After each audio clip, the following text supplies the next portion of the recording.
大家好，我是乐乐妈，欢迎您来到我的频道。苹果是我们生活中很常见的一种水果，它不太挑季节，是一年四季都能吃到的水果。而太容易得到的东西，我们总是学不会珍惜。一天一苹果，医生远离我，苹果对我们身体很好，我们不该把它忘了。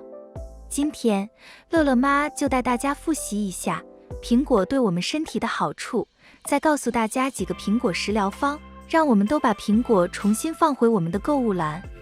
1. 苹果多吃一点，心内科医生少看一点。苹果富含钾，可辅助降压，钾和钠对血压的作用刚好相反，钠升压而钾降压。每100克苹果里含有119毫克的钾。那我们来看看要吃多少苹果能辅助降压。为了降低血压，减少心血管疾病风险，世界卫生组织推荐每天要吃3500毫克的钾。换算一下，光吃苹果的话，我们一天得吃约30个。这样看来，是不是突然觉得一天吃1至2个苹果一点用处都没有？当然不是。除了苹果，我们每天吃的主食、肉类、蔬菜、其他的水果里都多多少少有一些钾，只不过有的多有的少，但加在一起完成3500毫克的指标，其实是不难的。另外，苹果还可以辅助调节血糖和血脂，这是因为它含有的可溶性膳食纤维。之前我们在介绍燕麦功能的视频里提到过，膳食纤维就像海绵一样，可以帮助吸收体内胆固醇并排出去。而且膳食纤维可以增加饱腹感，延缓身体吸收葡萄糖的速度，这样血糖就不会一下升得太快，起到调节血糖平衡的作用。2. 苹果多吃一点，消化内科医生少看一点。苹果是如何帮助我们远离便秘的呢？首先，苹果里的有机酸可以帮助消化。消化不良的时候，我们常常吃一些酸性的食物促进消化，因为酸性食物和胃酸一样，帮助我们分解食物残渣，形成粪便排出来。其次，苹果里的膳食纤维可以促进肠道蠕动。膳食纤维就好比海绵，吸收水分，增加粪便体积，湿润粪便，刺激肠道蠕动，让人产生便意，从而促进排便。膳食纤维多在接近果皮的地方，所以如果你想吃苹果来缓解便秘的情况，最好不要削果皮。另外，青苹果的通便效果比其他种类要好一些。中老年人肠胃消化比较弱，容易积食，消化不良，这时可以试试青苹果芦荟汁，消食解油腻。既然苹果这么好，需要怎么制作才能将它的养生效果发挥到最好呢？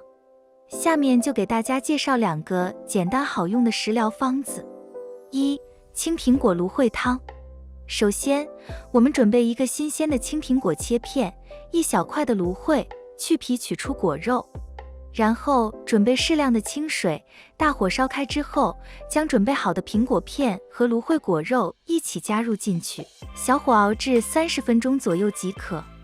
这款青苹果芦荟汤对于疏通肠道、止泻收敛有很好的治疗效果，尤其适合脾胃虚弱的老人小孩。而如果有便秘症状的朋友，在煮制的时候还可以加入少量的香蕉，加强通便效果。苹果有智慧果、记忆果的美称，人们早就发现多吃苹果有增进记忆、提高智能的效果。苹果不仅含有丰富的糖、维生素和矿物质等大脑必需的营养素，而且更重要的是富含锌元素。据研究，缺锌可使大脑皮层边缘部海马区发育不良，影响记忆力。实验也证明，减少食物中的锌，幼童的记忆力和学习能力受到严重障碍。除此以外，苹果是美容佳品，既能减肥，又可使皮肤润滑柔嫩。苹果是种低热量食物，每100克只产生60千卡热量。苹果中营养成分可溶性大，易被人体吸收，故有活水之称，有利于溶解硫元素，使皮肤润滑柔嫩。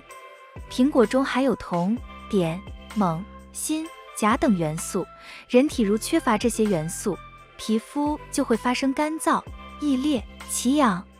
2. 苹果小吊梨汤。准备的食材有苹果、雪花梨、银耳。制作步骤如下：首先将银耳清洗泡发开，用剪刀剪碎，然后小火煮至30分钟，银耳与水的比例为1:7，剪碎的银耳更容易起胶。然后将清洗好的雪花梨、苹果、大枣都切成适合一口吃掉的小块，和煮好的银耳一起放入锅中炖煮30分钟。如果不想等太久的话，也可以改用压力锅，煮10分钟就可以了。最后往苹果汤中加入少许食盐解腻中和，这款苹果小吊梨汤就完成了。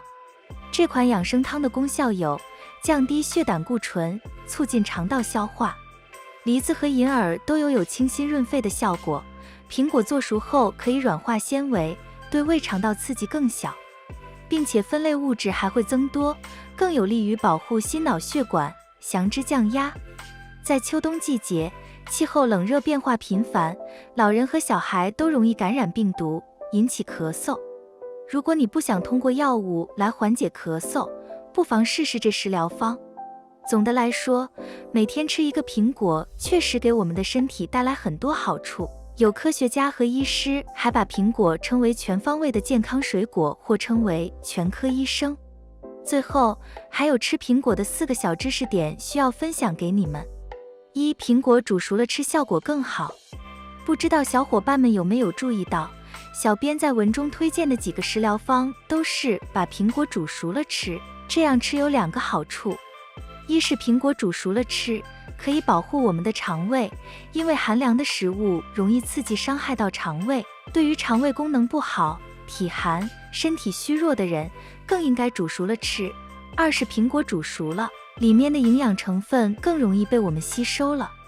把苹果切成小块，冷水下锅煮，煮熟后直接带皮吃，可以防治嘴唇生热疮、牙龈发炎、舌裂等内热现象。2. 早上吃，睡前1小时不要吃。